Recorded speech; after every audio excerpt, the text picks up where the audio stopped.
அனைவருக்கும் வணக்கம். ஆலயவோம் சேனலுக்கு உங்களை அன்புடன் வரவேற்கிறோம். ஆடி மாதத்தில் நம் ஆலயவோம் சேனலில் வாரந்தோறும் ஒரு அம்மன் கோயிலை தரிசித்து வருகிறோம். இன்றைய பதிவில் நாம் தரிசிக்க இருப்பது சென்னை திருவேற்காடு நகராட்சியில் காடுவெட்டி வீரராகவபுரம் என்ற பகுதியில் அமைந்துள்ள அருள்மிகு பச்சையம்மன் திருக்கோயில். லட்சக்கணக்கான பக்தர்களின் குலதெய்வமான பச்சையம்மனுக்கு உலகில் பல இடங்களில் கோயில்கள் உள்ளன. காடுவெட்டியில் அமைந்துள்ள 100 வருடங்களுக்கும் மேல் பழமையான இக்கோயில் தமிழ்நாட்டில் முனுகப்பட்டு மற்றும் திருமுல்லைவாயில் பகுதிகளில் உள்ள பச்சையம்மன் கோயில்களை அடுத்து 3வதாக உருவாக்கப்பட்ட கோயில் என்று கூறப்படுகிறது. இங்கு மூலவர் பச்சையம்மனை தவிர தேவி கருமாரி அம்மன், வாழ்முனீஸ்வரர் ஆகிய இருவரும் பிரதான தெய்வங்களாக உள்ளனர். இத்தலம் திருமணம் மற்றும் குழந்தை வரம் அருளும் தலமாக திகழ்கிறது. கிராமங்களில் கூறப்பட்டு வரும் அருள்வாக்கு அல்லது குறி எனப்படும் வழக்கம் இங்கு இன்றளவும் கடைபிடிக்கப்படுகிறது. வெள்ளி ஞாயிறு கிழமைகளில் பக்தர்கள் வந்து அருள்வாக்கு கேட்டு அதன்படி பரிகார பூஜைகளை செய்து பயன்பெறுகிறார்கள். 3 தலைமுறைக்கும் மேலாக நிர்வகிக்கப்பட்டு வரும் இக்கோயில் திரு ரங்கப்ப நாயக்கர் அவர்களால் கட்டப்பட்டது. அதன் பிறகு திரு கணேச நாயக்கர், திரு வெங்கடேச நாயக்கர், தற்போது திரு ஆர்.வி. குமார் அவர்களின் பொறுப்பில் ஆலய நிர்வாகம் சிறப்பாக இயங்கி வருகிறது. இப்போது ஆலயத்தை தரிசிப்போம். ஆலய கோபுரத்தை கடந்ததும் கார், இருசக்கர வாகனங்கள் நிறுத்த போதுமான இடவசதி உள்ளது. அதையடுத்து இடதுபுறம் பிரதான கருவறை மண்டபம் உள்ளது. மண்டபத்தில் இடதுபுறம் பச்சையம்மன் கருவறை சன்னதி உள்ளது. கருவறையில் பச்சையம்மனின் சுதை சிற்பமும் அதற்கு முன்பு பச்சையம்மனின் கற்சிலையும் கிழக்கு நோக்கி உள்ளது. கற்சிலைக்கே அபிஷேகம் மற்றும் பூஜைகள் நடைபெறுகின்றன. பச்சையம்மனின் கருவறை சன்னதியை சுற்றி மகாகணபதி, மகேஸ்வரி, வைஷ்ணவி, பிராமணி, துர்காதேவி உள்ளனர். இங்கு பக்தர்களுக்கு பிரசாதமாக பச்சை நிற குங்குமம் அளிக்கப்படுகிறது. மண்டபத்தில் வலதுபுறம் கருமாரி அம்மனின் கருவறை சன்னதி உள்ளது. கருவறை சன்னதிக்கு முன்பு இந்திராணி, கௌமாரி, வைஷ்ணவி, பிராமணி, வராகி, மகேஸ்வரி மற்றும் சாமுண்டி ஆகிய சப்த கன்னியர் தரிசனம் தருகின்றனர். இவர்களை அடுத்து கருவறை சன்னதியில் கருமாரி அம்மன் திருவேற்காட்டில் உள்ளது போலவே அற்புதமாக கிழக்கு நோக்கி பக்தர்களுக்கு காட்சி தருகிறாள். கருவறை சன்னதியை சுற்றி ஈஸ்வரி, தட்சிணாமூர்த்தி, சாமுண்டீஸ்வரி, தாட்சாயணி, வராகி உள்ளனர். இக்கோயிலில் நவராத்திரி, ஆடி மாத விழாக்கள் சிறப்பாக கொண்டாடப்படுகின்றன. ஆடி மாத ஞாயிற்றுக்கிழமைகளில் கூழ் ஊற்றுதல், கும்பம் வைத்தல் போன்றவை உண்டு. ஆலய பிரகாரத்தில் சப்த ரிஷிகளாக செம்முனி, கரிமுனி, வேதமுனி, முத்துமணி, லாடமுனி, ஜடாமுனி, வாழ்முனீஸ்வரர் ஆகியோர் பிரம்மாண்ட சுதை சிற்ப வடிவில் காட்சி தருகின்றனர். இதில் வாழ்முனீஸ்வரர் பிரதான தெய்வமாக மற்றும் பல பக்தர்களுக்கு குலதெய்வமாக திகழ்கிறார். சப்த ரிஷிகளுக்கு முன்பு அவர்களின் உற்சவர் சிலைகள், சிவலிங்கங்கள் உள்ளன. பிரகாரத்தில் ராகு கேதுவுடன் பிள்ளையார், சிவன் மற்றும் பார்வதி, அக்னிவீரன், நவக்கிரக சன்னதிகள் உள்ளன. இதில் அக்னிவீரன் பச்சையம்மன் கோயிலுக்கு காவல் தெய்வமாக இருப்பவர். ஆலய தலவிருட்சம் அரசமரம். ஆலய தீர்த்தம் கங்கை எனப்படும் கிணறு. கிணற்றின் பின்புறம் பொங்கல் வைக்கும் இடம் உள்ளது. பிரார்த்தனை சிறப்பு. திருமண தடை, குழந்தை இல்லாதவர்கள் இத்தலத்தில் உள்ள பச்சையம்மனை வேண்டி வணங்கினால் திருமணம் விரைவில் நடைபெறும். குழந்தை வரம் கிடைக்கும் என்பது ஐதீகம். இங்கு கொடுக்கப்படும் பச்சை நிற குங்கும பிரசாதம் பிரசித்தி பெற்றது. இத்தலத்தில் உள்ள கருமாரி அம்மனை வேண்டி வழிபட்டால் குடும்ப பிரச்சனைகள், வழக்கு, எதிரி, கடன் தொல்லைகள், அம்மை நோய் உட்பட பல நோய்கள் நீங்கும். நல்ல வேலை, தொழில் முன்னேற்றம் ஏற்படும் என்பது நம்பிக்கை. பிரார்த்தனை நிறைவேறியதும் பக்தர்கள் அம்மனுக்கு பொங்கல் வைத்து வளையல் மாலை, எலுமிச்சை மாலை, பூமாலை, புடவை சாற்றுதல், அன்னதானம் போன்றவற்றை செய்கின்றனர். சில பக்தர்கள் வேப்பிலை ஆடை அணிந்து பிரகாரத்தை சுற்றி வருவதும் உண்டு. இத்தலத்தில் உள்ள 2 அம்மனையும் செவ்வாய், வெள்ளி கிழமைகளில் வழிபடுவது சிறப்பு. குறிப்பாக இத்தலம் பில்லி, சூனியம், ஏவல், கண்திருஷ்டி போன்ற தீய சக்திகளால் பாதிக்கப்பட்டவர்களுக்கு சிறந்த பரிகார தலமாக உள்ளது. பக்தர்கள் இங்குள்ள வாழ்முனீஸ்வரருக்கு எலுமிச்சை, சுருட்டு, சாராயம் போன்றவற்றை வைத்து வழிபட்டால் அனைத்து தீய சக்திகளும் அவர்களை விட்டு விலகி வாழ்வில் முன்னேற்றம் அடைவர்.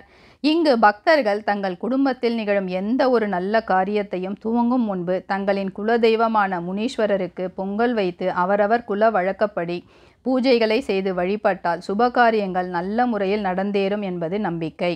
ஞாயிற்றுக்கிழமை அமாவாசை நாட்களில் முனீஸ்வரரை வழிபடுவது சிறப்பு.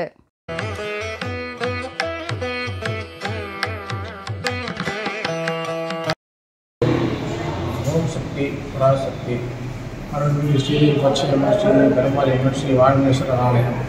இந்த ஆலயமாகப்பட்டது சுமார் 100-120 ஆண்டுகளுக்கு மேலாக இந்த எல்லையில் இருந்து அருள்மிகு ஸ்ரீ பெருமாள் ஸ்ரீ பட்சகம ஸ்ரீ வாழ்மேஸ்வரர் அருளாலே இந்த ஆலயத்தில் வரக்கூடிய பக்தர்களுக்கு எல்லாருக்கும் குறைகளை எடுத்து அருள்பாலிக்கும் ஸ்தலமாக விளங்குகிறது. இந்த ஆலயத்தில் இதற்கு முன்னால் இந்த சாலைக்கு பின்னால் ஒரு வேம்பு மரத்தடியில் உருவாக்கப்பட்டது. அங்கே உருவாகி அதன் பிறகு சாலைக்கு பின்னால் இந்த சுமார் 77 ஆண்டுகளுக்காக இங்கே ஆலயத்தில் தாயார் வீட்டிலிருந்து அருள்பாலித்து வருகிறார். இந்த பத்திரிகை கூட 77வது ஆண்டுகால ஆடி மாத திருவிழாவுக்காக நிறைவு செய்யப்பட்டது. இந்த ஆடி மாதத்தில் 5 வாரங்கள் இங்கே பூமோர் படைத்த அம்மனுக்கு பிரார்த்தனை செய்வது வழக்கம். இந்த ஆலயத்தினுடைய அம்சம் என்னவென்று சொன்னால், இந்த ஆலயத்தின் நாடுகளோட பக்தர்கள் மாங்கல்ய குறை, உத்தரவாக்கிய குறை, கணவன் மனைவி பிரிவு, குடும்பத்தில் சண்டை சச்சரவு, நோய் என்று சொல்லக்கூடிய பலவிதமான தொல்லைகளுக்கு இந்த ஆலயத்தை நாடி வந்த பக்தர்கள் பல குறைகளை தீர்த்து கொண்டு செல்வது வழக்கம். இந்த ஆலயத்தில் அதாவது மனமுழுக்கு என்று சொல்லிய பாகம் பிரார்த்தனை ஸ்தலமாக விளங்குகிறது. குறையுள்ள பிள்ளைகள், அம்மை தொட்ட பிள்ளைகள் இந்த ஆலயத்துக்கு வந்து சிறை ஜலம் கொட்டி ஆலயத்திற்கு வளம் வந்து இந்த ஆலயத்தில் தாயை வணங்கி இந்த ஆலயத்தில் கிடைக்கக்கூடிய தீர்த்தம், அந்த தீர்த்தத்தை கொண்டு போய் நோயுள்ள பிள்ளைகள் மற்றும் அம்மன் தொட்ட பிள்ளைகளுக்கு தீர்த்தமாக கொடுத்தால் அது அருமரந்தாக அமைந்து அந்த வினைகளை தீர்க்கக்கூடிய மகிமை ஸ்தலப்பட்ட ஸ்தலமாக இங்கு விளங்குகிறது. இந்த ஆலயத்தினுடைய மற்றொரு முக்கியமான அம்சம் என்னவென்று சொன்னால், இது பிரார்த்தனை ஸ்தலம். வாழ்முனீஸ்வரர் குடிகொண்டிருக்கிறார். அவரை நாடி வந்து பில்லி, சூன்யம், ஏவல், பேய், பிசாசு என சொல்லக்கூடிய பாகத்தில் பாதிக்கப்பட்டவர்கள் அனைவரும் அவருக்கு முன்னாலேயே அமர்ந்து இங்கே ஒரு சில பரிகாரங்களை செய்து அதனால் அவருடைய வினைகள் எல்லாம் தீர்க்கப்பட்டு பலனடைந்த பிள்ளைகளப்பா எண்ணற்ற பிள்ளைகள் உண்டு. அதே நேரத்தில் இந்த ஆலயத்தில் இன்னொரு அம்சம் என்னவென்று சொன்னால், இங்கே அருள்வாக்கு சொல்லக்கூடிய ஸ்தலமாக இது விளங்குகிறது. அருள்மிகு கருமாரியம்மனும் அருள்மிகு ஸ்ரீதேவி வாழ்முனீஸ்வரரும் இங்கே அருளாக வந்து அருள்வாக்கு சொல்லக்கூடிய நெறிமுறையாக விளங்குகிறது. இந்த அருள்வாக்கு சொல்லக்கூடிய காலத்தில் வாரத்தில் பிரதிவாரம் வெள்ளி, ஞாயிறு என்று சொல்லக்கூடிய 2 நாட்கள் இரவு 8 மணி அளவில் இந்த அருள்வாக்கு சொல்லக்கூடிய நிகழ்ச்சி நடக்கிறது. இந்த அருள்வாக்கில் பல வாங்கலில் இருந்து பல ஊர்களில் வந்து அவர் குறைகளை சொல்லி அந்த குறைகளுக்கு பரிகாரத்தை தேடிக்கொண்டு செல்வது வழக்கம். இன்றளவும் இந்த நிகழ்ச்சி நடைபெற்று கொண்டிருக்கிறது. இதற்கு முன்னாலே ஸ்ரீ சுப்பாரெட்டியார் சுவாமிகள் என்று சொல்லக்கூடிய மரலாளர் குருஜியாக விளங்கினார். அவருடைய காலத்தில் இங்கே பேரும் புகழும் பெற்று விளங்கிய பாகத்துக்கு ஏறக்குறைய ஒரு 60-65 ஆண்டுகள் அவர் இந்த ஆலயத்தில் அம்மன் உருவரைத்து வந்தார். அதன் பிறகு அவருடைய திருமகன் என்று சொல்லக்கூடிய ஸ்ரீ ராமச்சந்திர சுவாமிகள் அவர் மறைந்த பிறகு அவருடைய முடி மீது அம்மன் வந்து வாழ்முனீஸ்வரர் வந்து அருள்வாக்கு சொல்லக்கூடிய ஸ்தலமாக இது விளங்குகிறது. உங்களுடைய குறைகள் எதுவாக இருந்தாலும் இந்த ஆலயத்தின் நாடு வந்து அருள்வாக்கிலை கேட்டு அருள்வாக்கிலை சொல்லக்கூடிய முறை பிரகாரம் நடந்தால் எல்லா குறைகளும் தீர்கிறது, புத்திரவாதம் கிடைக்கிறது. முக்கியமாக திருமண தடைகள் விலகுகிறது, பில்லி, ஏவல், சூன்யமன் சொல்லுவாங்க விலகுகிறது. இந்த ஆலயமாகப்பட்டது திருவேற்காடு கருமாரியம்மனுடைய ஆலயத்திற்கு பின்புறமாக ஏறக்குறைய ஒரு 2.5 கிலோமீட்டருக்கு பின்னாலே ஆவடியிலிருந்து பூந்தமல்லி சொல்லக்கூடிய சாலையில் அமைந்திருக்கிறது. திருவேற்காடு நகராட்சிக்கு உட்பட்ட எல்லை இது. இந்த ஸ்தலமாகப்பட்டது காடுவெட்டி வீரராகபுரம் என்று சொல்லக்கூடிய பெயரில் விளங்குகிறது. ஆலய நடை திறப்பு நேரம் காலை 8 முதல் 12 மணி வரை மற்றும் மாலை 5 முதல் 8 மணி வரை. வெள்ளி மற்றும் ஞாயிற்றுக்கிழமைகளில் காலை 8 மணி முதல் நள்ளிரவு 12 மணி வரை. இந்த 2 நாட்களில் இரவு 8 மணி முதல் நள்ளிரவு 12 மணி வரை அருள்வாக்கு கூறப்படும். ஆலய தொடர்பு திரு R.V. குமார். தொலைபேசி எண் 9030301186.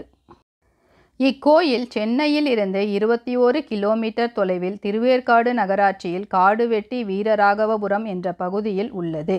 சென்னை பெங்களூரு தேசிய நெடுஞ்சாலையில் சுமார் 18 கிலோமீட்டர் தொலைவு சென்று அங்கிருந்து வலதுபுறம் செல்லும் ஆவடி சாலையில் சுமார் 3 கிலோமீட்டர் தூரம் சென்றால் கோயிலை அடையலாம். திருவேற்காடு கருமாரியம்மன் கோயிலிலிருந்து சுமார் 3 கிலோமீட்டர் தொலைவில் உள்ளது. பேருந்து, ஷேர் ஆட்டோ வசதிகள் உள்ளன. போன்ற ஆன்மீக தகவல்கள், ஆலயங்கள், சித்தர்கள் வரலாறு, கிரக பெயர்ச்சி பலன்கள் ஆகியவற்றை அறிந்து கொள்ள ஆலய ஓம் யூடியூப் சேனலுக்கு சப்ஸ்கிரைப் செய்யுங்கள். நன்றி, வணக்கம்.